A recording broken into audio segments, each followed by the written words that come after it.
Hello and welcome to Irradiated Adventures. This is actually the first video on my channel, other than the radio code alarms.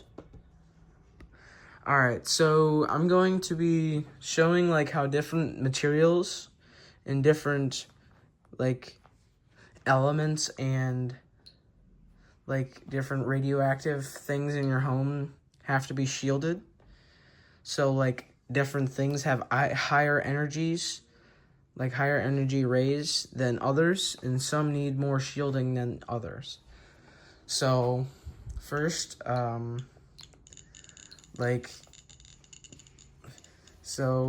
this uranium glass plate,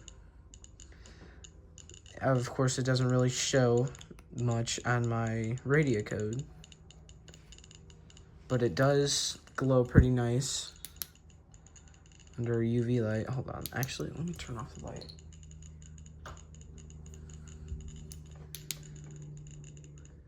Yeah, uranium glass is like a antique that's made from like the late 1800s to like mid 1900s to the 70s, I believe. And it's like a slightly radioactive glassware that you can use in your home as regular glass. And it's actually pretty neat. I have a bunch of it. Now, for like pieces like this, like uranium glass and stuff, for shielding, you don't really have to do much because it's barely above background level.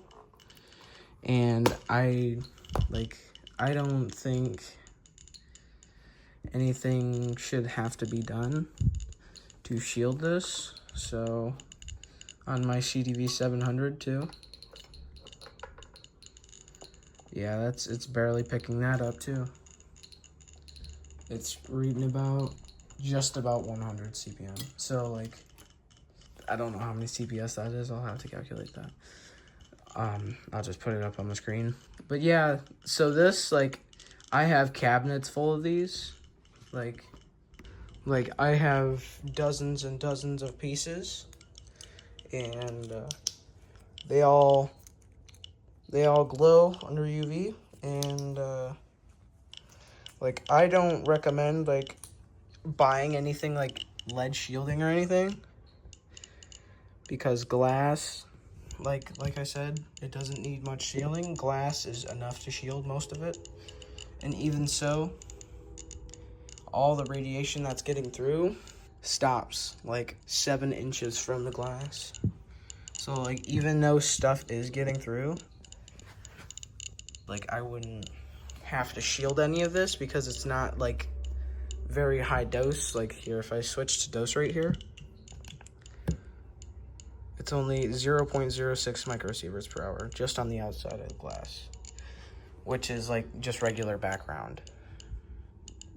So yeah, like uranium glass like this, I wouldn't, like, you probably don't need any like caution for this stuff. And on to the next thing. So here I have a radioactive red Fiesta ware plate.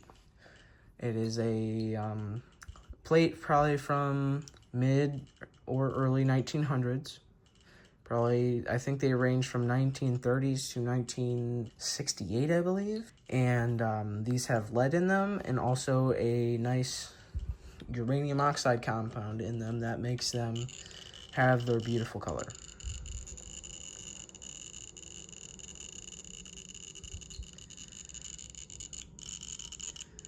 Something that's important is to like pay attention to dose rate, because dose rate is very important when it comes to radioactive things like this. Like, if I had to recommend a Geiger counter, unless you were like a collector, I wouldn't buy like this, the CDV 700, because it's a collectible, and it works. It functions like it should, but it's not very accurate. Well, at least when it comes to dose rate. Now this is much more accurate when it comes to dose rate, because it has a scintillator crystal in it, and it can use like energy and like temperature hardness compensation for like dose. so it doesn't have to like, it doesn't just base dose rate off counts. Excuse me there. Yeah, Fiestaware, I would, like, if you can, just keep it in a cabinet. I mean, it is safe to eat off of, which, I mean, I wouldn't recommend. I've never ate off of these. I've ate off of my uranium glass, though. All of my uranium glass, almost. That is, like, glassware. And, Fiestaware plates, of course, a bit more spicy than just your regular old uranium glass. So I would recommend keeping these in cabinets and just don't stay near them that long.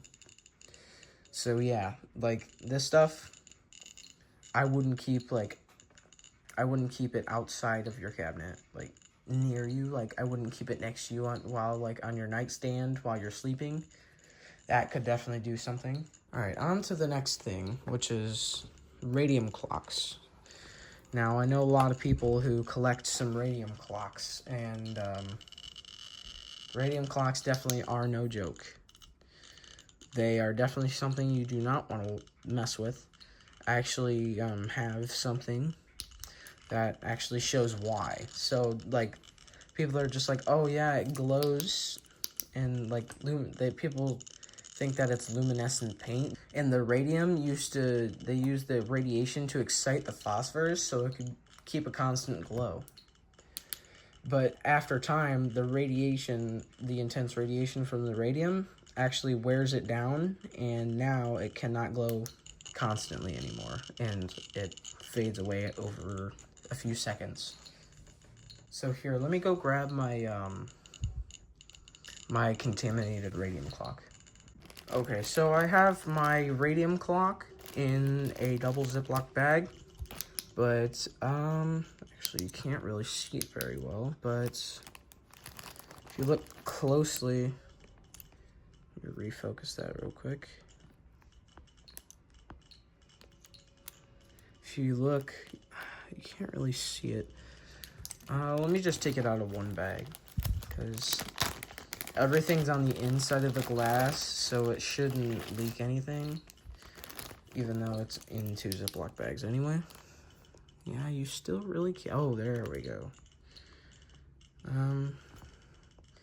If you see there, you can see a lot of radium dust sitting on the face of the clock.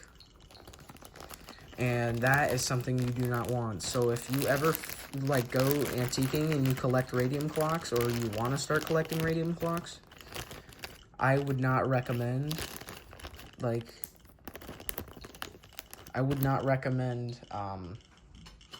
buying the faceless or contaminated, like with radium dust, radium clocks, unless you know how to properly take care of them. If you have like an alpha scintillator or an alpha like pancake probe, so you can actually detect like small, I guess, contamination.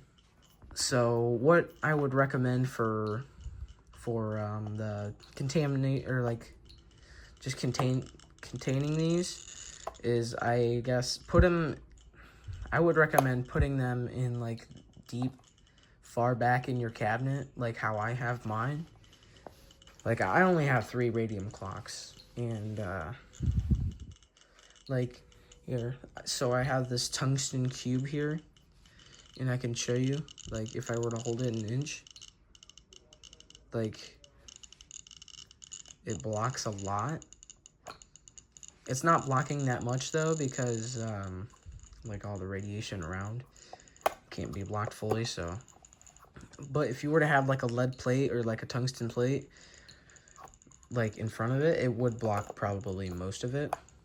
Or if you have lead glass actually does a very good job at blocking radiation.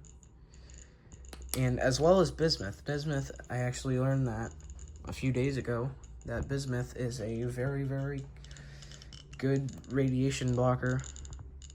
So yeah, I like for this stuff isn't that serious. For like, just like, I guess don't put too much in one place, and if you do, to protect you from radon, I would recommend make sure your house or the area where your cabinet is always has proper airflow.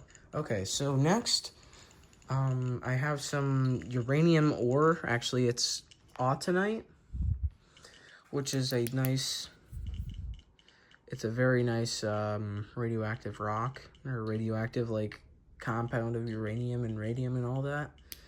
And it glows really nice under UV light. So this is definitely a very spicy and very radioactive sample.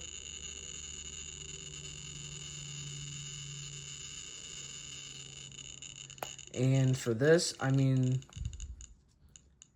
I would say putting it in your cabinet shouldn't affect you at all.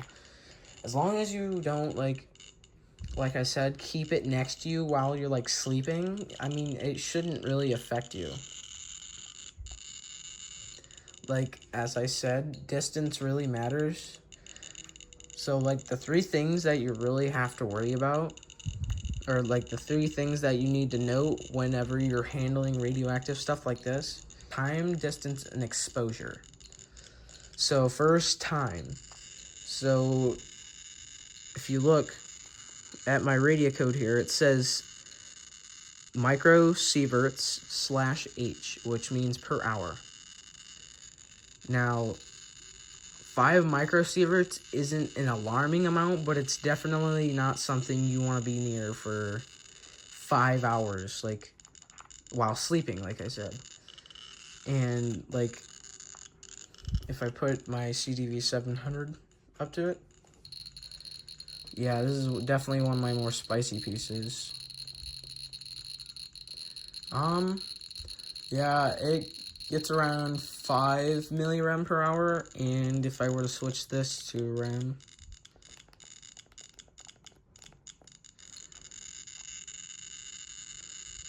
it's actually around 500 microrem, so about 0.5 millirem, which actually on the one-time scale is right here.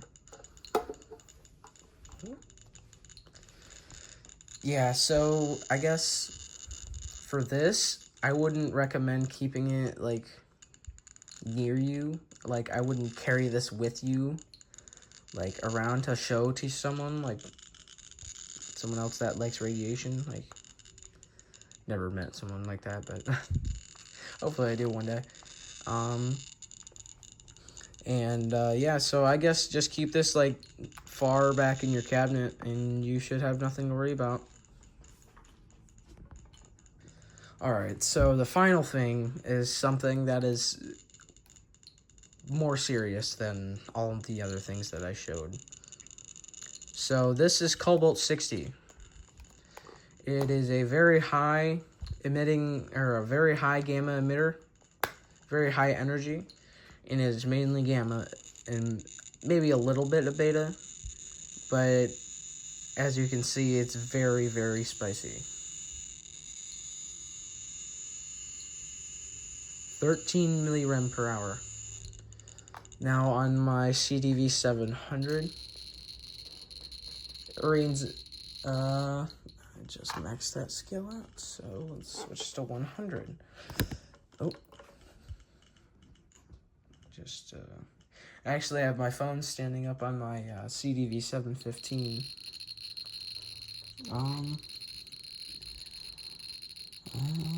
I'd say it gets around 50 microrem per hour, or millirem.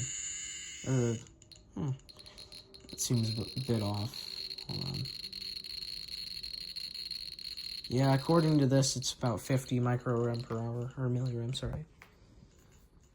Which on my radio code, it only shows 14 millirem per hour, which is I don't know, 160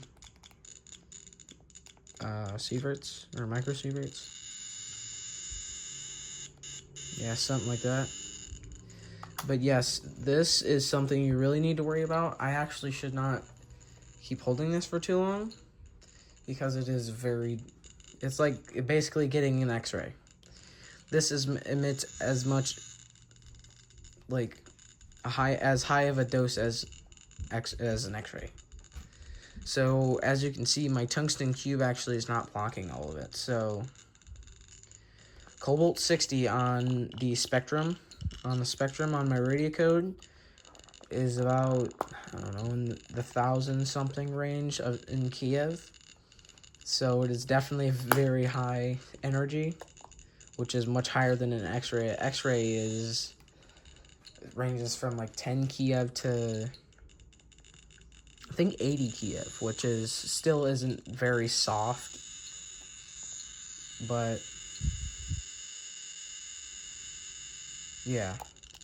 And I would definitely, if I were you, I were to get a lead pig, which is basically a lead container, and you can unscrew it, and you can put the source in it, and you can keep it in there, and it'll block like most of the radiation.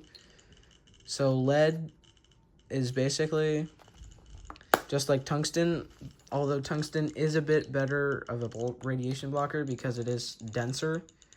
Like this cube that I have here, a 1-inch tungsten cube, weighs about 0.7 pounds. So yeah, that's basically all I wanted to show you today. Thanks for watching.